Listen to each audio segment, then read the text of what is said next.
오늘 학습할 내용은 65쪽, 교재 65쪽에 삼일체 교리가 만드는 차이란 내용에 대한 학습입니다. 어차피 삼일체 교리는 잘 모르는 것 아니냐. 삼일체 교리를 명료하게 설명하기는 어렵고 결국은 위격은 셋이고 본질은 하나이신데 우리의 인식에서는 세 분 위격을 생각하면 삼신론적 사고가 이렇게 쓱 치우치게 돼 있어요. 한번 생각해 보세요. 성부와 성자와 성령 하나님. 그럼 우리는 한 분, 두 분, 세 분, 세 하나님들 삼신론적인 이해가 딱 따라오기 십장이거든요. 그런데 본질은 하나이시고 신성한 하나님이 하나님은 한 분이셔. 한 분이시구나. 그럼 성부, 성자, 성령은 그 순간에 이렇게 좀 뒤로 물러가고 한 분 하나님만 떠오르게 되는 이 사고의 종합적인 능력이 안 되는 것이죠. 왜냐하면 이게 우리 경험 내에서 볼 수 있는 모양이 아니니까요. 그런데 이 삼일체교는 그렇게 되니까 결국은 그냥 삼신론을 믿거나 또는 단일신론 한 분을 믿는 것과 결국은 신앙생활에 자기가 어느 쪽을 취하든 양당 간의 그런 모습으로 드러나는 것이지 삼일체 하나님을 믿는다고 해서 뭐가 그렇게 신앙적으로 중요하고 다를 수 있겠느냐. 교리적인 천명이야, 교리적인 강조야 그렇게 하겠지만 그러나 실질적으로 신앙의 실제 차이가 있을까? 이런 생각을 던지고 교리 자체의 중요성을 간과하거나 교회 안에서 이것의 가르침이 왜 중요한가를 드러내는 일에 이렇게 부정적인 태도를 갖는 사람이 있을 수가 있겠죠. 거기서 이제 우리가 좀 반론을 좀 하고자 하는 것입니다. 그런데 여러분, 우리가 성부, 성자, 성령 하나님을 생각할 때 삼신론적인 사고를 갖나요? 이게 어떻게 차이 나는가 지금 말씀드릴게요. 성부와 성자, 성령 분명히 이렇게 1, 2, 3 이렇게 세 분을 세워지잖아요. 카운트가 되는 분이에요. 위격의 구별이기 때문에 카운트 안 된다 그러면 안 돼요. 이 카운트라는 말을 좀 별로 안 좋다. 그러니까 구별이 됩니다. 세 분이 구별됩니다. 세 분을 구별하되 우리 마음에 말이죠. 성부 하나님은 정말 더 뛰어나죠. 성자 하나님은 성부께 나음받음이기 때문에 뭔가 좀 부족하신 것 같아. 성령 하나님은 인격적 하나님이 아니고 그냥 파워나 에너지나 그냥 능력이 있을 거야. 뭐 이런 온갖 잡다한 생각이 껴들면 삼신론이 돼요. 그런데 그것들이 말끔하면 괜찮아요. 성부 하나님 완전하신 하나님이시지. 성자 하나님 그럼 똑같이 완전한 하나님이시고 성령 하나님은 하나님이시오. 위격이 있으신 인격적 하나님이시라고 완전히 똑같으죠. 이래서 성부와 성자 성령을 구별하여 말하되 하나님이심에 완전한 동일하며 하나이신 하나님이라는 사실에 의심 없이 그를 다 고백적으로 올려드릴 수 있으면 우리는 인간이 할 수 있는 최대의 삼일일체론적 고백을 그래도 무난히 하는 거예요. 무난하게 하는 거예요. 그러니까 삼신론의 사람들은 절대 그 생각을 안 해요. 삼신론의 사람들은요, 이름을 셋 부르면서 각기 역할이 다를 뿐더러 능력이 다르고 성격이 다르고 하는 그 일이 다르다고 생각해요. 그래서 힘이 필요하다 그러면 A를 불러야 되고요. 또 용서가 필요하다면 B를 불러야 되고요. 뭐 등등등 치유가 필요하다면 C를 부른다는 각각 신의 역할이 다를 뿐더러 능력 차이가 있고 하는 일이 다르고 신 자체가 신성에 있어서 우리와 다르다는 차원의 공통성이 있지만 자기들끼리 너무 다르다라는 사실을 인정해 들어가는 게 삼신론이에요. 역사상 존재했던 어떤 삼신론도 여기서 다르지 않아요. 다 이 틀에 있어요. 그러니까 우리가 말이죠. 성부와 성자와 성령 하나님을 일컬어 부르면서 이와 같은 의식을 따라 부른다면 삼신론자예요. 그런데 성부와 성자 성령을 일컬어 부르면서 완전히 동일하며 참되신 하나님의 한 본질이시다라는 것에 있어서 우리가 완전한 마음을 들여 똑같이 고백할 수 있다면 성부, 성자, 성령, 하나님 이렇게 불러도 삼신론에 오래 빠지는 게 아니에요. 이 인식의 이 차이가 굉장히 큰 거, 하늘과 땅처럼 큰 거예요. 우리는 지금 말씀드린 이 내용은 처음부터 드린 말씀인데 처음 드린 말씀을 갖고 지금 몇 주째 이렇게 계속 해오는 말을 통하여 이제는 이렇게 조합해도 괜찮은 일에 온 거예요.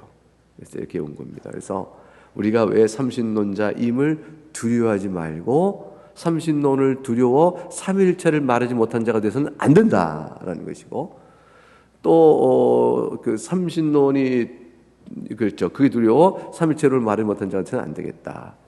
그리고 삼위일체를 말하면 하나님의 하나 되심을 깨질까 봐 두려워 삼일체를 말하지 못한 자가 되어서 또한 안 될 것이다. 이제 이 부분을 인식하고 그렇게 온전히 불러들면 됩니다. 그럼 그것이 구체적으로 어떻게 드러나느냐? 하나님을 찬송할 때 드러나요. 성부와 성부께 영광, 성자께 영광, 성령께 영광. 동일한 영광이요 동일한 하나님이심으로 받으시는 영광이 같으시다. 이렇게 송영, 찬송, 닥설러지를 올려드릴 때, 그럴 때 우리는 우리 그리스도 교회의 독특한 신론적인 특징이 드러나는 것이죠. 보배로운 참 진리와 천지 만물을 지으시고 죄 중에 우리를 구원하시며 다스려 가시는 하나님을 자르게 예배하는 그러한 교회로서 쓸 수가 있게 되는 것이죠. 그래서 65쪽 삼일체 교리가 만드는 차이에 대한 설명이 이렇게 이어져갑니다. 드라마와 교리는 성령으로 이어진다. 삼위체를 믿는 믿음을 명시한 가장 핵심적인 성경 본문이 어디서 발견된다고 되어 있어요? 교회 예배와 찬양의 표에서 발견된다. 하나님이 새 위교로 존재하는 한 분이시다 라는 고백은 신약 성경, 특히 세례 줄 때 성부와 성자와 성령의 이름으로 세례를 주노라, 축배의 말, 성부 하나님과 성자 하나님과 성령의 이름으로 모든 복이 교회 안에 있기를 우리가 축원하죠. 선언합니다. 축도 마찬가지죠. 여기 방금 정의화된 표현으로서 자연스럽게 비롯된다. 여러 성경 구절들을 제시해놨습니다. 성부 하나님은 하나님으로 경배받으시는데 중요한 것은 성자와 성령께서도 그 다음 경배받으시는데 뭐로 되어 있죠? 똑같이 하나님으로 경배받으신다. 신성의 단일하기 때문에 단일한 신성에 따라 성부, 성자, 성령은 다 경배받으시는 그 경배에 있어 차이가 없으세요. 그러나 성부, 성자, 성령이 각각 경배받으시나 하나님으로 경배받으시는 그 하나님은 한 분이셔요. 그러니까 한 분으로서 경배받으시는 거죠. 성부, 성자, 성령께서 각각 서로 위격이 구별되셔요. 위격이 구별된 것은 인격, 성분, 성자로서의 주체성, 성자, 성자 주체성, 성령, 성녀 주체성이 각각 따로 있으시다는 말이죠. 그런데 신성의 완전한 단일 본질을 갖고 계셔서 한 하나님으로 경배를 받으십니다. 자, 성부 하나님 예수 그리스도 안에서 우리의 아버지가 되신다. 이게 굉장히 중요하죠. 그리스도 안에서 우리의 아버지가 되신다. 그러면 성자 하나님도 성부 하나님과 아버지와 아들의 관계가 아니신가? 그렇습니다. 그러면 어떻게 우리에게도 아버지신데 어떻게 성자께서도 성부 하나님이 아버지 되신다면 성자 하나님인 예수님과 우리는 어떻게 된 거지? 어떻게 해서 아버지가 되시는 것이지? 여기 있어서 이 설명이 중요하죠. 이 땅에 살아오는 오신 성자께서는 성부와 본질적인 관계를 가지신다. 본질적으로 하나가 되어 하나님의 위격 사이에 특별한 관계성에 의하여 본래적으로 성부 하나님은 성자 하나님의 아버지의 관계로 계셔요. 이 아버지의 관계로 일단 그 관계가 뭡니까? 이건 아무도 모른다고 그랬어요. 왜냐하면 우리가 아버지가 되고 자식이 날 때는 생육의 방식으로 생물학적 연결이 있거든요. 나를 통하여 생식을 통해 생육적 방법으로 아버지와 아들이 돼요. 이 관계가 아니란 말이에요. 이 관계가 아니고 이 관계는 시간차가 있어요. 시간적 차이가 있고 이 유한한 차이가 있단 말이죠. 근데 하나님은 시간차가 없으세요. 영원하네. 또 무한하시기 때문에 유한적 차이가 없으세요. 따라서 성부와 성자 사이의 관계성을 설명할 때 아버지와 아들로 설명되지만 우리가 아버지와 아들 되는 관계는 전혀 다른 거예요. 설명만 그렇게 되고 있는 거죠. 그 관계의 의미를 더 들어가서 알 수는 없어요. 더 들어가서 알고자 하면 지옥이 예비됐다고 얘기했다고 그랬죠. 그런 거 호기심이 탐사해서 더 알고자 하는 자에게는 지옥이 예비됐다. 그거를 알고자 해서 뭘 설명하면 이단이 되는 거예요. 그러니까 거기까지예요. 거기까지. 이거는 아마 제 생각은요. 나중에 새하늘과 새 땅이 이루어져 복된 하나님을 영원하게 하는 그때도 여전히 신비해요. 절대로 피조물로서는 알 수 없는 하나님으로서의 절대 신비의 영역이에요. 그러니까 찬송의 대상이지 분석과 호기심의 풀이의 대상이 아니에요. 이 신앙이라는 것은 하나님에 대하여 모든 것을 합리적인 설명을 해 나가는데 있질 않아요. 신앙은 많은 부분 계시된 범위 내에서 우리가 하나님을 믿도록 하고 경배할 이유들을 보여주는 것을 계시를 통해 아는 것이지, 경배의 이유, 경배할 분야한 사실, 이거를 아는 것이지, 하나님에 대하여 사물을 분석해서 알듯이 우리가 알아내는 것을 하나님을 안다, 그러는 게 아니에요. 그런 식으로 하나님을 아는 접근은 전부 지성적, 사변적 접근에 들어가요. 예배를 못해요. 그리고 하나님 앞에 살아가는 말씀에 순종하여 있지 않고 하나님을 알아가는 지식이 자기 나름대로 쌓아가는 만큼 영적으로 점점점 멀어져가며 변태적이 되며 변형되며 왜곡되며 교만해져요. 이게 악마적이 되어져요. 왜냐하면 근본적으로 하나님은 그런 분이 아니시기 때문에 그래요. 관계적으로 그런 분이 아니에요. 하나님은 예배와 찬양의 대상이셔요. 그러니까 성부와 성자와 성령 세 위격의 관계에 대하여 이걸 내가 이해하지 않는 한 난 인정 안 하겠다. 이거는 이제 벌써 피조물의 마땅한 본분을 벗어나고 있는 것이죠. 그러니까 모르고 그럼 뭐 믿으란 말이냐? 모르고 믿는 게 아니라니까요. 뭘 안다고 그래? 하나님은 예배 대상이라는 걸 알라고. 그거예요. 왜 모른다고 그래? 예배 대상을 알려니까. 그게 아는 거야. 그게 아는 거예요.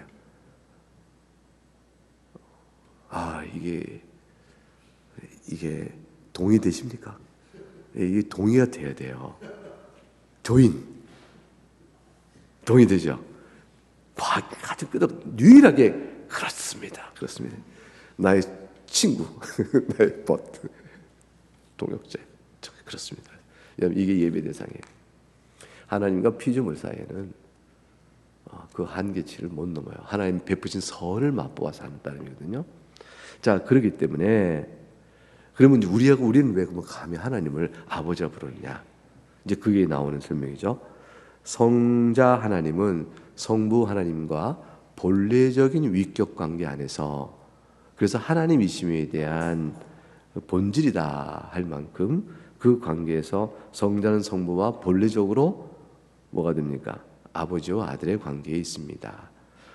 우리는 입양됨으로써 성부와 관계를 맺습니다. 그리스도 안에서 성부 하나님께서 우리를 자녀로 삼으시는 거예요. 그러니 하나님은 그리스도 안에서 우리의 아버지가 되시는 것이에요. 그래서 그리스도의 중보 없이는 하나님을 아버지라 부를 자가 없습니다. 이때 최근 설명을 여기서 그쳤는데 하나 더 넣으면, 그리스도 안에서 우리는 하나님 아버지 할 때 성부 하나님만 아버지가 아니고 성부, 성자, 성령 한 하나님이신 그분 자체가 다 우리의 아버지이기도 하셔요. 그러니까 성령 하나님도, 성자 하나님도, 성부 하나님도 하나님으로서는 우리의 아버지가 되셔요.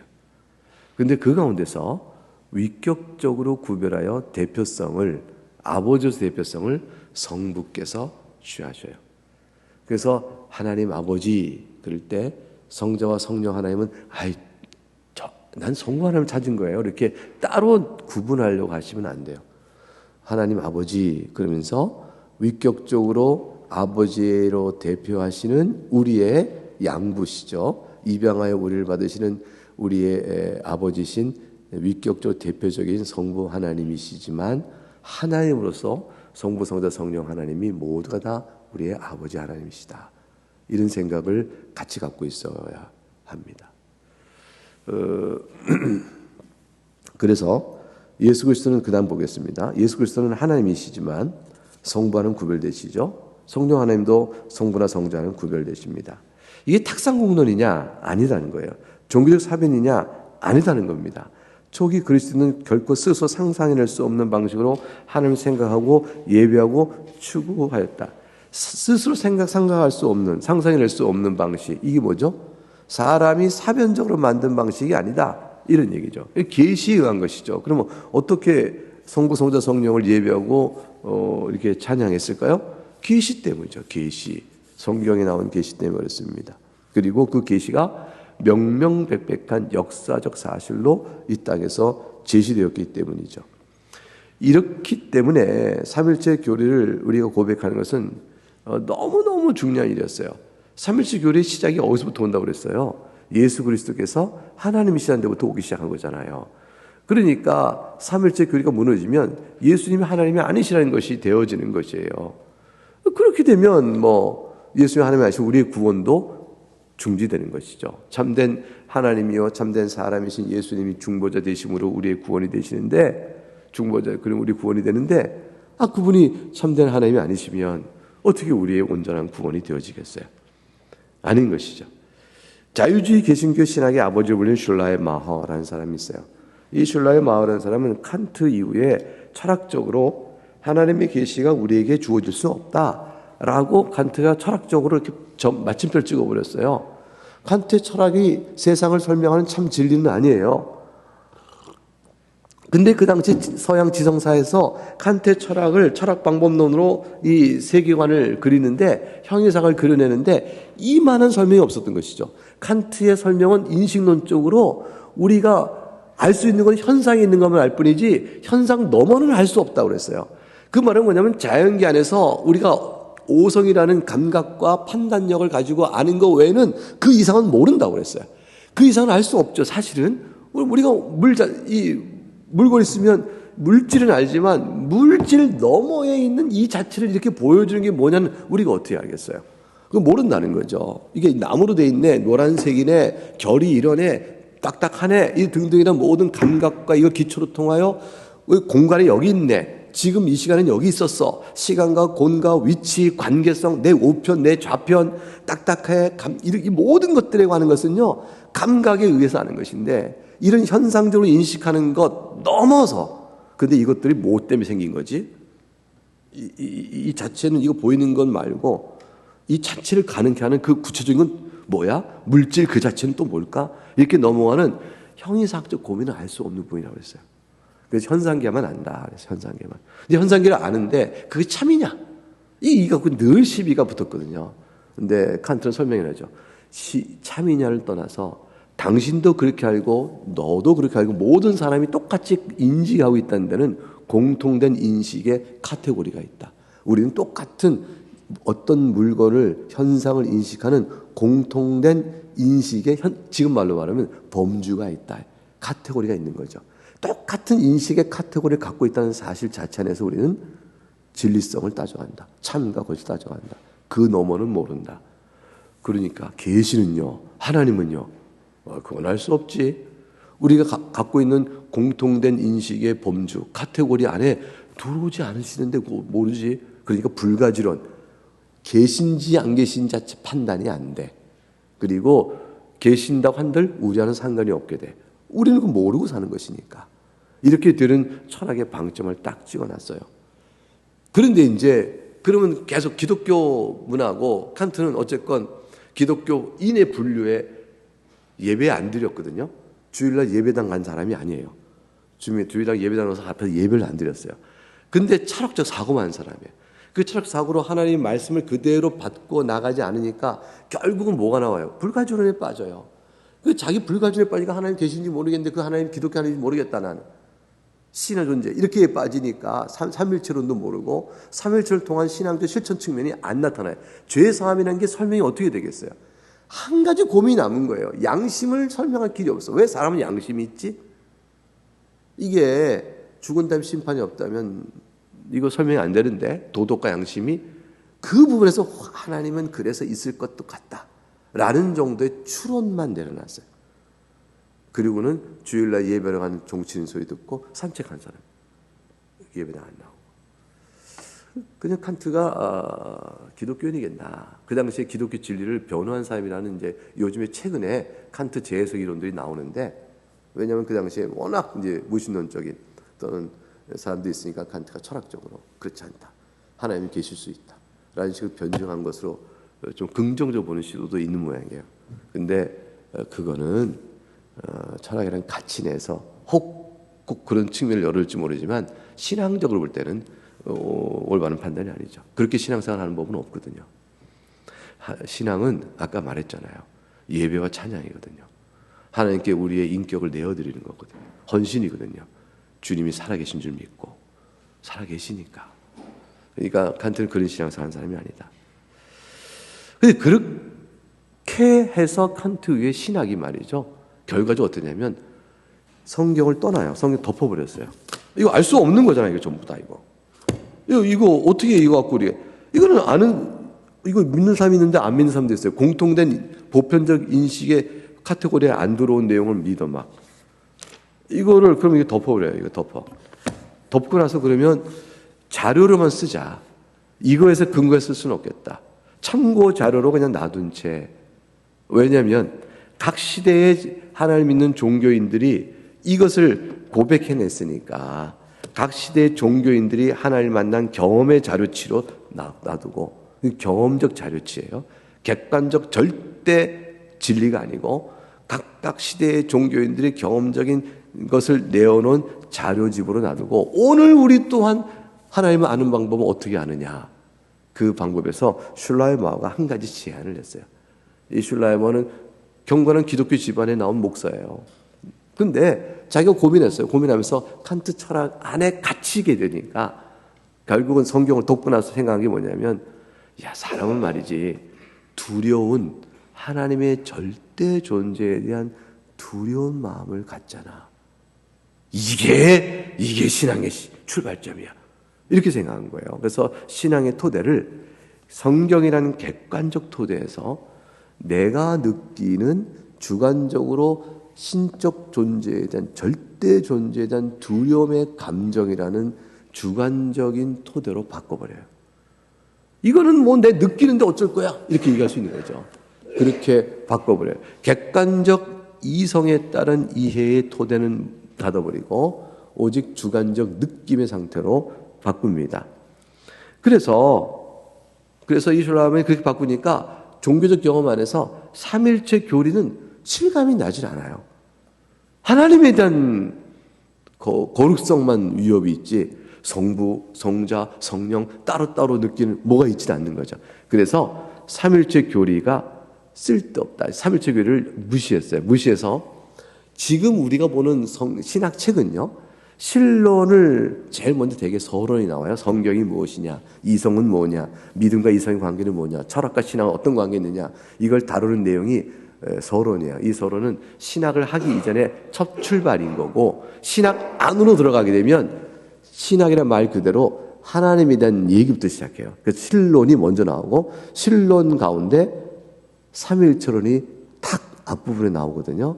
그래서 모든 신학 공부는 삼일체론 공부하면서부터 그 삼일체 하나님께서 어떻게 선하시며 공의로우시며 거룩하시며 영원하시며 이걸 쭉 설명한 다음, 그 거룩하신 하나님께서 인간을 어떻게 만드시고 인간 타락이 위해 어떻게 구원을 이루시게 하시느냐, 이게 성부, 성자, 성령이 하시는 일들이 쭉 이어져 나오는 신학 체계가 있어요. 그렇게 되어지는데 이게 표준적인 순서예요, 공부하는. 근데 슐라이머는 삼일체 교리를 신학책의 맨 뒤에다 갖다 놨어요. 공부하다가 그만두면 그냥 안 몰라도 된다는 거죠. 끝까지 공부하는 사람은 알게끔 한 거예요. 그러니까 우리가 끝까지 공부하기 쉬워요? 저 공부하다가 중간에 다 그만두지? 아무튼 재미있는, 이게 그냥 내가 농담인 거고. 어쨌건 삼일체 교리를 저 끄트머리 갖다 놨어요. 그래서 왜 그러냐? 새 위격을 우리가 경험하느냐? 성부 따로 성자 따로 성령 따로 구별해, 그거 아니고 하나님을 경험할 따름이다. 그러니 삼일체 교리가 왜 중요하냐? 이런 얘기를 한 거죠. 그러나 슐라이머가 삼일체 교리에 접근하는 방식은 큰 결함을 갖고 있다. 그의 접근이 외적인 계시가 아니라 경건한 주관적 경험을 근거로 하고 있다 말이다. 그는 최초의 삼일체 믿는 믿음을 초래한 가장 중요한 사실을 관계했다. 그게 뭐죠? 삼위일체의 믿음을 우리가 왜 갖게 됐죠? 성자 하나님이 하나님이시다 라는 것이죠. 그리고 성령 하나님이 또한 하나님이시다 라는 고백을 하면서 서로 구별되지만 신성한 세 위격으로 성부, 성자, 성령이 계시다는 사실을 무시했다.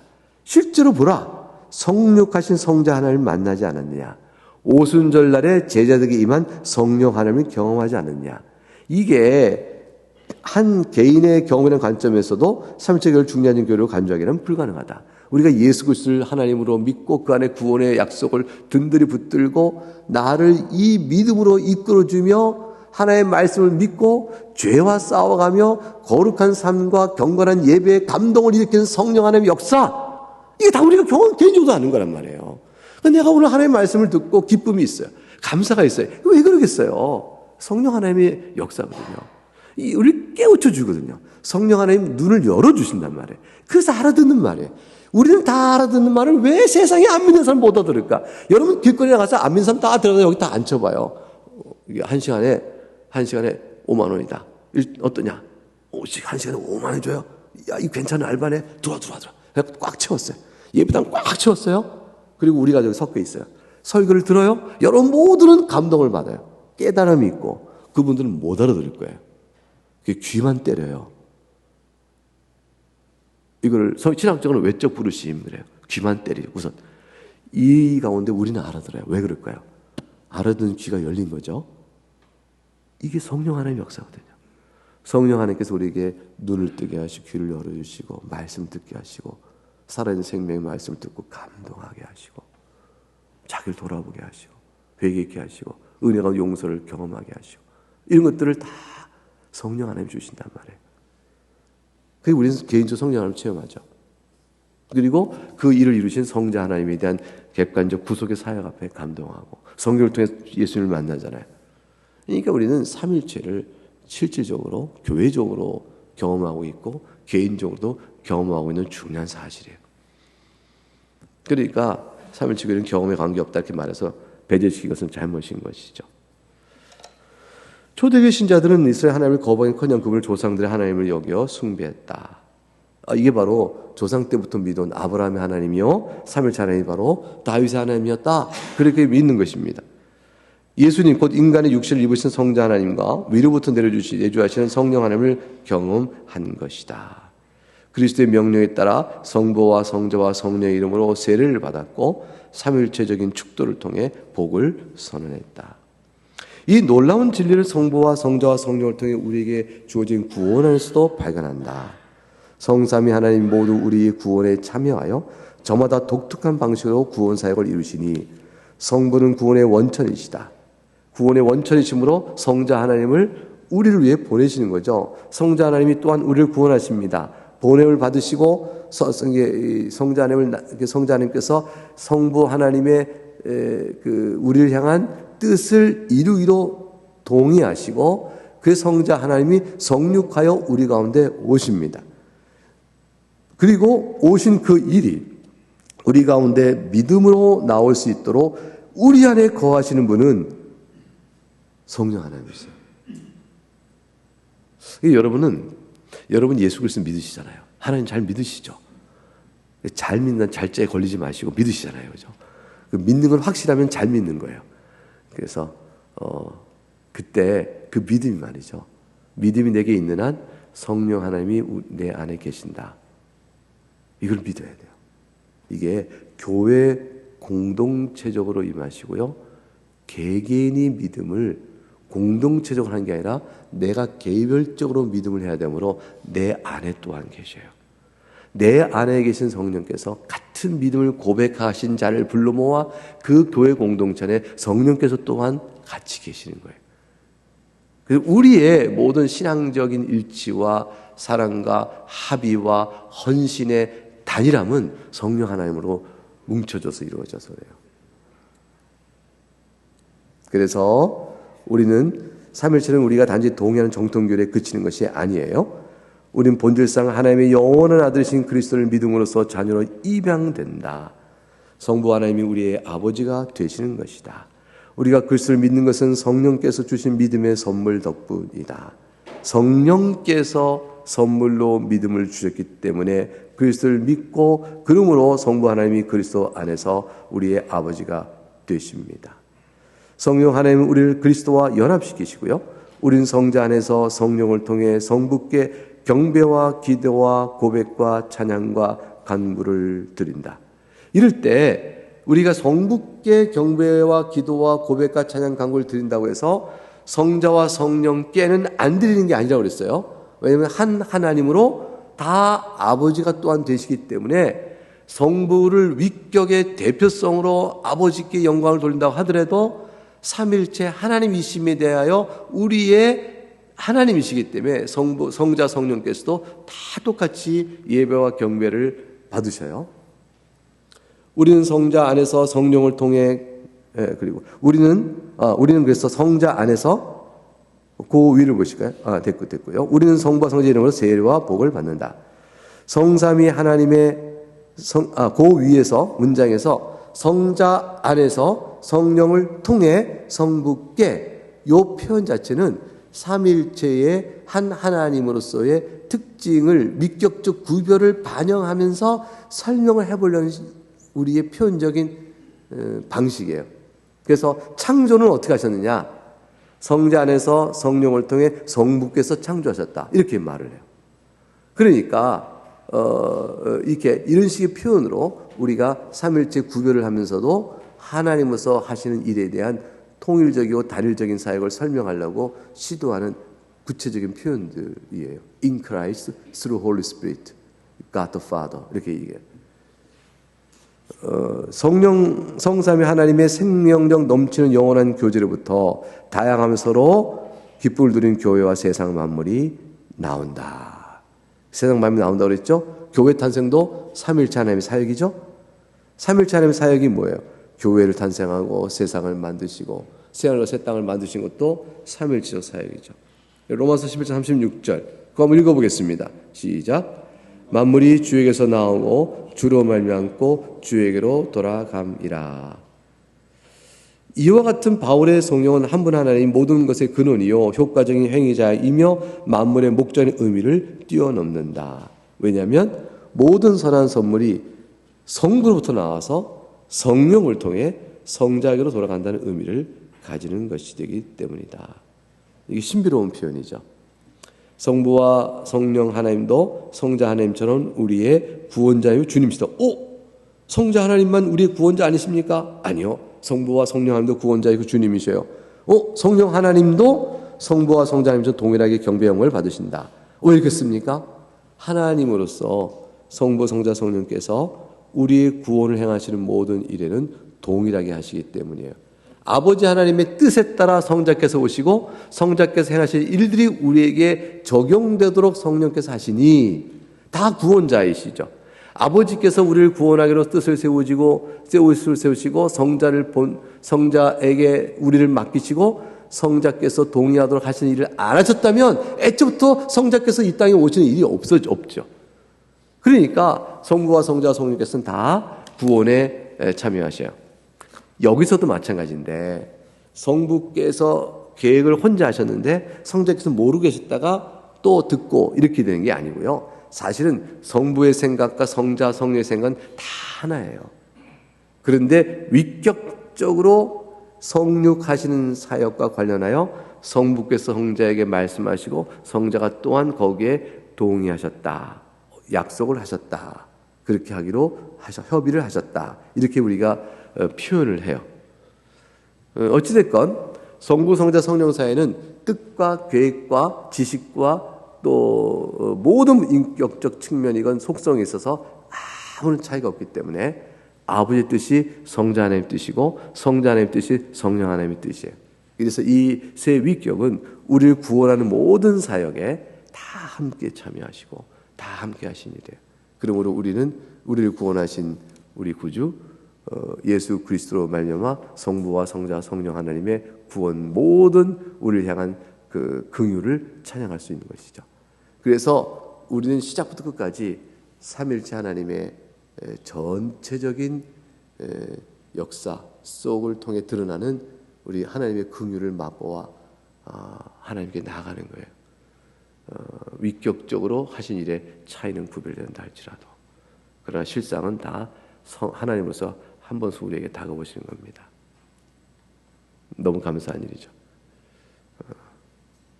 위격의 구별이 없었으면 이런 설명이 불가능해요. 그래서 유대교나 결국 이슬람교는 다 이제 뭐라고 얘기하면 기독교와 똑같이 아브라함의 하나님, 그때 하나님의 이어진 부분이라 얘기하는데, 그래서 동일한 하나님일 것이다 얘기하는데 아니에요. 전혀 달라요. 전혀 달라요. 그래서 실제로부터 아브라함 때부터 창조 때부터 하나님은 삼일체 하나님이셨어요. 그들이 오해하고 있는 것이죠. 모르고 있는 거죠. 그리스도를 알지 못함으로 참 하나님을 알지 못하고 있는 것입니다. 다음 시간부터는 하나님의 속성 부분에 대해서, 하나님 위대하시고 선하신 분에 대한 속성 얘기를 좀 배우고요. 4장에는 하나님의 말씀에 대한 계시 부분을 또 우리가 배워나갈 것이고, 그 다음에 인간의 타락부터 구원론까지 이제 이어진 내용으로 점진적으로 나가게 될 것입니다.